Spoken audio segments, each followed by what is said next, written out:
him. He is funny and brilliant, and here he is, Richard Belzer.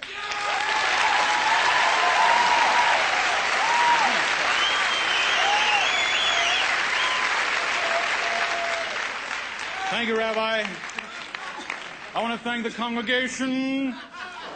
I want to thank the founders. What is this? This is good for a roast. This. What is this? Good. How are you, Tommy? Thank you, sir. I'm sure that's a sincere laugh. I've been so funny that you can't control yourself. You know, it's funny. When I told my friend that I was doing a show, I feel like Jack Benny, a show for the Playboy channel, he laughed. He said, I read Nietzsche, I read Sartre, I've read Plato, but the greatest philosophy I've ever read is the Playboy philosophy. You know the Playboy philosophy. Whacking off is okay if you read an article by Norman Mailer afterwards. He said, yeah, now Playboy has their own channel, which means I guess you don't have to worry about getting the pages stuck together anymore. And now they have, you can buy Playboy cassettes, which I guess gives a whole new meaning to the term head cleaning, ladies and gentlemen. Once again, this is my friend talking. This isn't me. This is my friend. Anyway, I had to calm my friend down. He was very upset. So I said, I had to explain to him who was on the dais. I said, you know, Slappy White, Jerry Seinfeld, Marsha Warfield, David Steinberg, of course, Tommy, Dick Shawn, Mac and Jamie. And then he came to his senses, my friend did. My friend came to his senses. He said, Belz, you're a no-talent guy. What are you doing on a dais with all that talent? Some of the greatest talent. What are you doing up there? What are you doing up there with a David Steinberg? Ladies and gentlemen, David Steinberg, a great talent, a man of many hats and many talents. A man from Canada, can't even do a fucking Canadian accent, ladies and gentlemen. David Steinberg, my friend said that. I didn't, because I work with David. I would never say that about him. David Steinberg, who supposedly has influenced every young comic in the business except himself, ladies and gentlemen, my friend said, what am I doing up there with him, that guy? David Steinberg, a man who had to be told before the show who Tommy Chong was, ladies and gentlemen. My friend wanted to know what I was doing up there with this man. And Jerry Seinfeld, ladies and gentlemen, Jerry Seinfeld, a young, up-and-coming comic who makes more money than I do. Figure that one out, ladies and gentlemen. My friend said that he makes more money than you do, though. Jerry Seinfeld, a man who thinks Bob Newhart is controversial, ladies and gentlemen. What am I doing on the panel with a man like this, ladies and gentlemen? Mac and Jamie, ladies and gentlemen, my friend said, you know, everybody says the same thing after they see Mac and Jamie. They say, who cut the cheese? You know what I mean, ladies and gentlemen? My friend said that. What am I doing up here with a team? I'm a one single person. And Marsha Warfield, ladies and gentlemen, she's a woman, she's black, I'm scared shit of her, I have no jokes about her, okay? Because I don't want to get my ass kicked, all right? Thank you. What am I doing up here with a talent, a beautiful woman, a talent that I'm not going to make any cracks about? Why am I here with her? I'm white, I'm a Jew, I'm skinny, she's black. Who knows why I'm here? Why am I working stereo? I don't know, ladies and gentlemen. I go back and forth with this. And this is real important. And a Dick Shawn, who was one of my personal idols. Dick Shawn, a man who eats a banana. People think it's fucking cosmic. You figure it out, ladies and gentlemen. Really cosmic. My friend said that. I didn't say that. I love Dick. And Dick Shawn, ladies and gentlemen, man who does a one-man show because nobody will fucking work with him, okay? But my friend said, what am I doing up here with a man like this? A Dick Shawn, a talent, a genius with white hair and everything. And all this great talent, ladies and gentlemen, ladies and jaywalkers, all this great talent gathered here today to celebrate the talent of our fellow performer, the multi-talented, the versatile Tommy Chong, ladies and gentlemen. Tommy Chong, a man who is so versatile, so talented, that he can play a person stoned on acid or pot, ladies and gentlemen. He's so fucking talented. My friend wants to know what I'm doing up here with this man. A man, the only performer who is legally brain dead, ladies and gentlemen, Tommy Chong. But I do know one thing, and that is, in all the years of reading the Playboy philosophy and being a student of sex, as we all are because we're human, and we all want to get laid, whether we're men or women, Tommy once in a while likes to get laid too.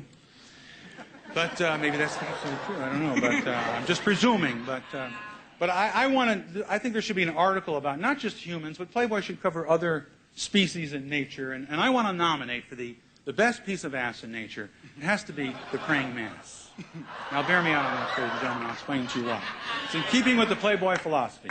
The reason the praying mantis is the greatest piece of ass in the world is because When praying mantises mate, when they have sex, first they meet, okay? They meet, I don't know, the dating service, a little video, I don't know how they do it. They meet, they see each other, and they do a little kung fu dance. They do like a bad David Carradine impression, and they start mating. They start fucking, as we say. They're fucking away, they start fucking. And while they're mating, the female starts eating the male's head, okay?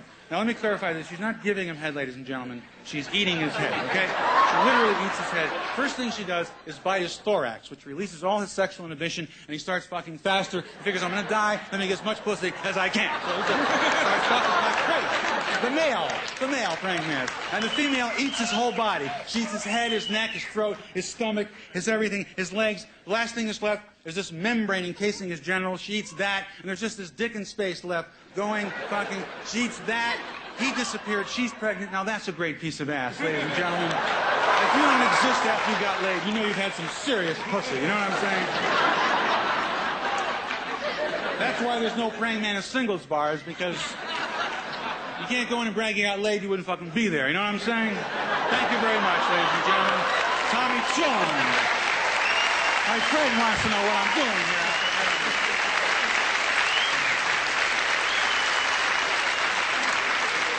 The bells, ladies and gentlemen, from Kierkegaard to a dick floating in space on incredible range.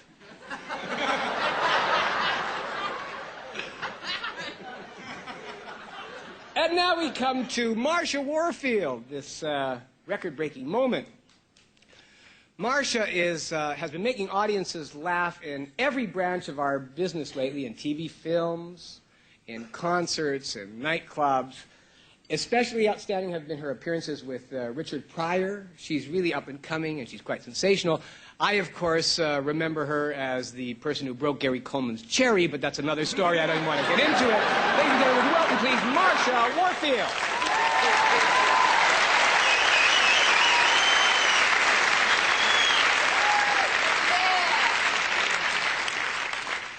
Thank you. I'm especially thrilled to be here. When my agent told me that I was going to come here and do a roast for Tommy Chong, naturally I said, who the fuck is Tommy Chong? And I tried to remember. Tommy Chong. Tommy Chong. Did I fuck him?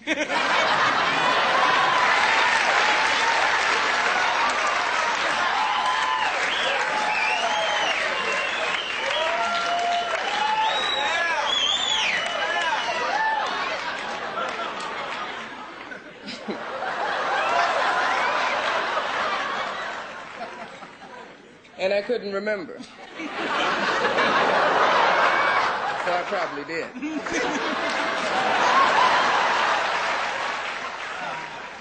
I kept thinking, I think I remember he's one of these guys that likes to make love in the morning. How many women like to make love in the morning? How many like to be awake when it happens? This is important.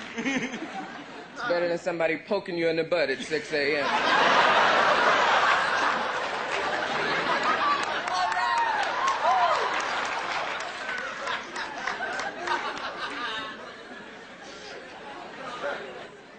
And they all make that same stupid noise, you know.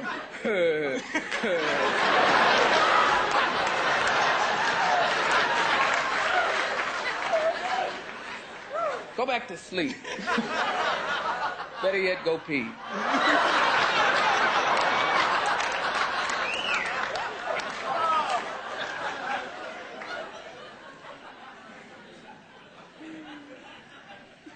Anyway, when I asked my agent who the fuck was Tommy Chong, he said he'd do some research and get back to me.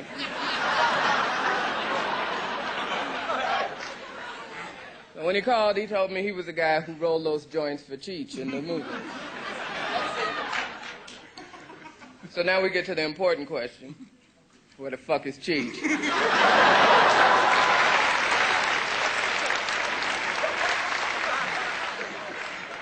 Would you go to a concert and see Hall? You want your oats, don't you?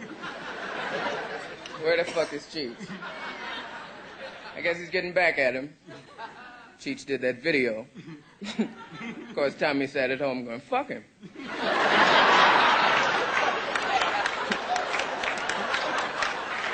Let him go to East L.A. I'm going to Vegas, do a fucking roll. It's great to be here. It's great to be anywhere where you make this much money.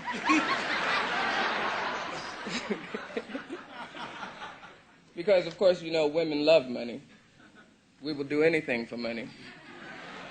In fact, you can do anything to a woman for money. Even shit you'd go to jail for if you didn't pay. Which accounts for why I'm here.